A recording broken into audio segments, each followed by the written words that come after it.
بسم اللہ الرحمن الرحیم۔ ماں باپ کے 3 عمل اپنی اولاد کی زندگی خطرے میں ڈالتے ہیں۔ حضرت علی رضی اللہ تعالی عنہ سے ایک عورت نے پوچھا، کیا ایسے بھی میرے کوئی عمل ہو سکتے ہیں جو میری اولاد کے لیے خطرے کا باعث بن سکتے ہوں؟ تو حضرت علی نے فرمایا کہ ماں باپ کے 3 ایسے کام جو کہ اولاد کو موت کے منہ تک لے جاتے ہیں، وہ 3 عمل یہ ہیں۔ بسم اللہ الرحمن الرحیم۔ مسلم کی حدیث میں یہ بات روایت ہے کہ حضرت محمد صلی اللہ علیہ وسلم نے فرمایا، اگر میرے ماں باپ کو اس دنیا میں زندہ پاتا تو اگر میں عشاء کے فرض پڑھ رہا ہوتا، اگر میرے ماں باپ میں سے کوئی مجھے آواز دیتا تو میں نماز چھوڑ کر انہیں لبیک کہتا۔ ایک دفعہ حضرت علی رضی اللہ تعالی عنہ نے اپنے حجرے میں موجود تھے کہ ایک بوڑھی عورت آئی اور عرض کی، اے امیر المؤمنین، میری 2 ہی اولادیں ہیں اور ایک بیٹا اور دوسری بیٹی، وہ دونوں ہی نافرمان ہیں اور وہ دونوں اکثر بیمار رہتے ہیں۔ میری بیٹی کا رشتہ لینے کے لیے کوئی تیار نہیں اور بیٹے کو کوئی رشتہ دینے کے لیے تیار نہیں۔ میں ایسا کون سا عمل کروں جس سے ان کی زندگی میں برکت آئے اور وہ عمل انہیں نفع دے اور وہ میری نافرمانی بھی نہ کریں، وہ صحت یاب بھی ہو جائیں؟ میں ایسا کون سا کام کروں؟ کیونکہ وہ دونوں نافرمان ہیں، میرا کہا نہیں مانتے، میرا بیٹا شراب اور دیگر گناہ بھی کرتا ہے اور وہ دونوں دین اسلام سے مطابقت نہیں رکھتے۔ اے امیر المؤمنین، مجھے کوئی ایسا عمل بتائیں جس سے وہ دونوں راہ راست پر آ جائیں، دونوں کے رشتے بھی ہو جائیں، وہ فرما نبردار بن جائے اور دونوں صحت مند بھی ہو جائیں۔ حضرت علی رضی اللہ تعالی عنہ نے اس عورت سے فرمایا کہ ماں باپ کے 5 ایسے گناہ جن کی سزا اولاد کو بھی ملتی ہے، وہ 5 عمل ایسے ہیں جس سے اولاد کا تعلق جڑ جاتا ہے۔ حضرت علی رضی اللہ تعالیٰ عنہ نے فرمایا، اگر ماں باپ کے عمل کرتے ہیں تو ان کے عملوں کی وجہ سے اولاد بھی اس جرم میں شریک کر دی جاتی ہے۔ اس خاتون نے پوچھا، وہ 5 عمل کون سے ہیں؟ حضرت علی نے فرمایا، وہ 5 عمل یہ ہیں۔ نمبر 1، جس گھر میں والدین قرآن مجید کو سمجھنے کے باوجود اس کی تلاوت نہ کریں تو ایسے والدین تو اللہ کے عذاب کے مستحق ہوتے ہی ہیں، لیکن اس کی سزا ان کی اولاد کو بھی ملتی ہے۔ ایسے والدین کی اولاد نافرمان بے حیا ہو جاتی ہے۔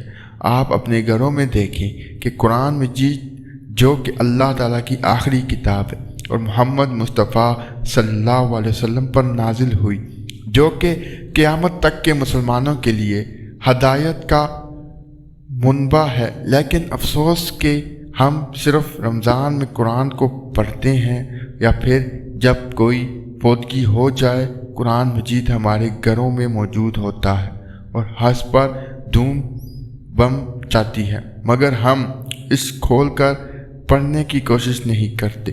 ہمیں چاہیے کہ اس کی مقدس کتاب کی تلاوت کریں تاکہ ہمارے گھروں میں اللہ تعالیٰ رحمتیں اور برکتیں نازل فرماتا رہے۔ جو ماں باپ قرآن کو سمجھنے کے باوجود نہیں پڑھتے، ان کی اولادیں بے حیا اور تنگ دست ہو جاتی ہیں۔ نمبر 2، امیر المؤمنین حضرت علی رضی اللہ تعالی عنہ نے فرمایا، جس گھر میں ماں باپ روزانہ لڑتے ہیں اور ایک دوسرے کو گالیاں دیتے ہیں، جہاں گالیاں دی جائیں وہاں شیطان ہی ڈیرے ڈالتے ہیں، فرشتے نہیں، اور شیطان ان کو ہر وقت بھڑکاتے رہتے ہیں۔ آپ خود سوچیں کہ جس گھر میں ہر وقت شیطان کا بسیرا ہو، فرشتے وہاں نہ آئیں تو ایسا گھر تو جہنم ہی ہوگا، کیونکہ فرشتے تو یہودیوں اور مشرکوں کے گھروں میں نہیں آتے۔ حضور نبی کریم صلی اللہ علیہ وسلم کا فرمان اقدس ہے کہ ایک دوسرے کو گالیاں دینا اسلام میں حرام ہے۔ والدین کو دیکھ کر اولاد جوان ہوتی ہے، جیسا طرز عمل والدین کا ہوگا اولاد بھی ویسی ہوگی۔ جن بچوں نے ساری عمر اپنے والدین کو لڑائی جھگڑا کرتے گالیاں دیتے دیکھا تو تو ایسی اولاد سے والدین کیسے توقع رکھ سکتے ہیں کہ ان کی اولاد فرما نبدار ہوگی؟ اسی لیے حضرت علی نے فرمایا کہ ماں باپ کو چاہیے کہ دین اسلام میں بات چیت کے جو طریقے بتائے گئے ہیں ان پر عمل کریں تاکہ ان کی اولادوں کی تربیت درست طریقے سے ہو۔ اسی طرح آپ کی اولادیں نافرمان اور بے حیا نہیں ہوں گی۔ اپنے گھروں میں نیکی کی باتیں پھیلائیں، اپنی اولاد کو نیکی کا درس دیں، اپنی بیٹیوں کو حضرت فاطمہ الزہرا اور حضرت عائشہ صدیقہ رضی اللہ تعالی عنہ کے واقعات بتایا کریں، ان کے طرز زندگی کے متعلق بتایا کریں تاکہ ہماری بیٹیاں باحیا اور پردہ دار ہوں۔ نمبر 3، مولا علی رضی اللہ تعالی عنہ فرماتے ہیں کہ ماں باپ کی بے پردگی کی وجہ سے ان کی اولادوں پر بیماریوں کا حملہ ہوتا ہے۔ حدیث صحیح بخاری میں حضرت ابو ہریرہ رضی اللہ تعالی عنہ سے روایت ہے کہ نبی کریم صلی اللہ علیہ وسلم نے فرمایا کہ پردہ وہ عورت پر جنت واجب ہے جبکہ بے پردہ عورت پر جہنم واجب ہے۔ جس گھر میں بے حیائی و بے پردگی ہوتی ہے تو اللہ کے فرشتے ایسے گھروں میں رہنے والوں کے لیے بد دعا کرتے ہیں اور شیطان ایسے گھروں کو اپنا بصیرہ بنا لیتے ہیں۔ جہاں بے پردگی عام ہو اس گھر کی اولادیں بے حیا، نافرمان اور غلط کاموں کا شکار ہو جاتی ہیں۔ یہی نہیں بلکہ پریشانیاں اور مصیبتیں ایسی اولاد کا مقدر بنتی ہیں۔ یہ ان کے والدین کی بے پردگی کی وجہ سے ہوتا ہے۔ جس گھر میں بے حیائی ہوتی ہے وہاں اللہ کی برکت و رحمت نہیں ہوتی۔ ایسے مال باپ کو اور اولادیں فتنوں اور بلاؤں سے محفوظ نہیں رہ سکیں گی، کیونکہ اللہ کے فرشتے جو کہ ان فتنوں کو روکتے ہیں وہ تو اس گھر سے چلے جاتے ہیں۔ ایسی اولاد ماں باپ کی نافرمانی کرتی ہے اور ہمیشہ پریشانی میں مبتلا رہتی ہے۔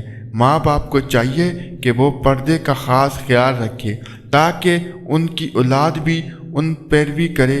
آپ نے مشاہدہ کیا ہوگا کہ آپ کے ارد گرد جو ماں باپ پردے کا خیال نہیں رکھتے تو ان کی باتیں زبان زد عام ہوتی ہیں۔ اکثر عورتیں یہ کہتی ہوئی دکھائی دیتی ہیں پردہ دل کا ہونا چاہیے، تو ایسی عورتوں کو اللہ کے غضب سے ڈرنا چاہیے کہ کیا ان کا دل حضرت فاطمہ الزہرا اور حضرت عائشہ کے دل سے زیادہ پاک ہے؟ اگر ان کے لیے پردے کا حکم تھا تو آج کی خواتین اپنے آپ کو کس جگہ پردہ دیکھتی ہیں؟ ناظرین، اپنی بیٹیوں کو حضرت فاطمہ الزہرا رضی اللہ تعالی عنہ کے واقعات بتائیں اور انہیں بتائیں کہ ان کی رول ماڈل کون ہونی چاہیے۔ آپ کو حضرت فاطمہ الزہرا سلام اللہ علیہ کا ایک واقعہ سناتے ہیں۔ شادی کے بعد نبی کریم صلی اللہ علیہ وسلم فاطمہ کو گھر لے کر جا رہے تھے کہ راستے میں ایک نابینا صحابی بیٹھے ہوئے تھے۔ آپ روبی اللہ تعالی عنہ نے اپنے چہرے کو ڈھانپ لیا۔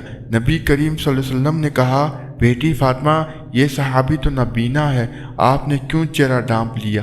تو حضرت فاطمہ رضی اللہ تعالی عنہ نے کہا کہ بابا جان، مجھے غیر محرم سے پردے کا حکم دیا گیا ہے، نہ کہ ان افراد سے جن کو نظر آتا ہے۔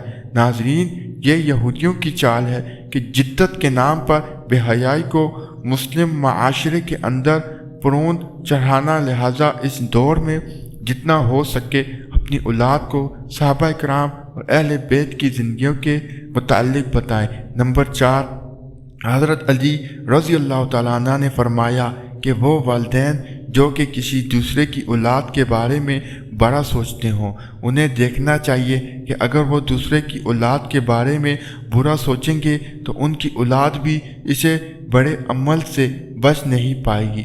اللہ تعالیٰ ان کی اولادوں کے لیے برا کرتا ہے، کیونکہ اللہ تعالیٰ بڑی رحمان و رحیم ذات ہے۔ اللہ تعالیٰ ماں سے زیادہ اپنے بندے سے محبت کرتے ہیں۔ اگر تم کسی کو اولاد جو پریشانی میں ڈالو گے تو اللہ تعالیٰ ہی وہی نظر یہ تمہاری اولادوں پر مسلط فرما دیتے ہیں۔ کیونکہ جیسا کرو گے ویسا بھرو گے۔ جیسا تم دوسروں کی اولادوں کے متعلق سوچتے ہو، اللہ تعالیٰ وہی نظر یہ دوسروں کے ذہن میں تمہاری اولادوں کے متعلق بنا دیتا ہے۔ جیسا تم کسی کی بیٹی کے بارے میں چاہتے ہو، اللہ تعالیٰ ویسا ہی تمہاری بیٹی کے ساتھ کرتا ہے۔ حدیث پاک کا مفہوم ہے کہ نبی کریم صلی اللہ علیہ وسلم کے پاس ایک صحابی آئے اور عرض کی، یا رسول اللہ، فلاں صحابی عورت کو چھپ چھپ کر دیکھتے ہیں۔ تو آپ صلی اللہ علیہ وسلم نے اس صحابی سے فرمایا، اس صحابی کو بلا کر لاؤ۔ جب وہ صحاب آپ کی خدمت اقدس میں حاضر ہوئے تو آپ نے اس سے کہا، تم اپنے گھر کی حفاظت کی ذمہ داری چھوڑ گئے ہو کیا؟ صحابی نے جواب دیا، نہیں، میں تو اپنے گھر کی آپ کے فرمان کے مطابق نگہبانی کرتا ہوں۔ آپ صلی اللہ علیہ وسلم نے فرمایا، جاؤ گھر جا کر دیکھو کیا آپ کا گھر محفوظ بھی نہیں ہے یا نہیں۔